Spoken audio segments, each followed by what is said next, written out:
আমি আমার স্ট্রেন্থে বিশ্বাস রাখি। আমি চেষ্টা করব ভালো খেলা খারাপ খেলা এটা আল্লাহ পাকের হাতে। আমি আমার সর্বোচ্চ দিয়ে চেষ্টা করব। দর্শক থাকলে একটা এক্সট্রা এক্সাইটেড থাকে। আসলে দেখেন, first of all thanks to Allah. তো যতটুকু করতে পারছি আলহামদুলিল্লাহ। সবসময় চেষ্টা করি নিজের স্ট্রেন্থে থাকার। ভালো বেশ ভালোর তো শেষ নেই। তো আমিও চেষ্টা করছি ডে বাই ডে ইমপ্রুভ করার। তো যতটুকু পেরেছি আলহামদুলিল্লাহ, ইনশাল্লাহ সামনে আরও চেষ্টা করব। আসলে দেখেন, আমি সবসময় চেষ্টা করি আমার স্ট্রেন্থে থাকার। তো আমি আমার স্ট্রেন্থে বিশ্বাস রাখি। রিজিকের মালিক আল্লাহ। আমি চেষ্টা করব ভালো খেলা খারাপ খেলা এটা আল্লাহ পাকের হাতে। আমি আমার সর্বোচ্চ দিয়ে চেষ্টা করব। হ্যাঁ, অবশ্যই দর্শক থাকলে একটা এক্সট্রা এক্সাইটেড থাকে। তো খেলা আরও জমজমাট হয়েছে, ইনশাল্লাহ হবে সামনে। হ্যাঁ, অবশ্যই আমি যখন থেকে এসপি টিমে ডাক পেয়েছিলাম, তো বোলিংয়ের পাশাপাশি আমি ব্যাটিংয়েও কাজ করেছি। আমার ওখানে কোচ ছিল ডেভিড রাজিন স্যার। তো উনি আর কি আমাকে আমার যেগুলো ভুল উনি আমাকে ধরাই দিয়েছেন।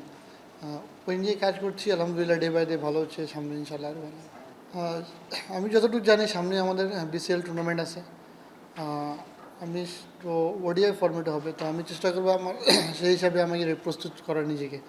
ফিটনেস বলেন, ব্যাটিং স্কিল বলেন, বোলিং সব মিলা হলো আবার প্রসেসের মধ্যেই থাকবো ইনশাল্লাহ। আমি আজ থেকে 2 বছর আগে আমি যখন আমি ফার্স্ট ডিভিশন থেকে ন্যাশনাল লিগে সুযোগ পেয়েছিলাম খেলার পর, তারপরে আমি 1 বছর আমি ট্রেনার রেখেছিলাম।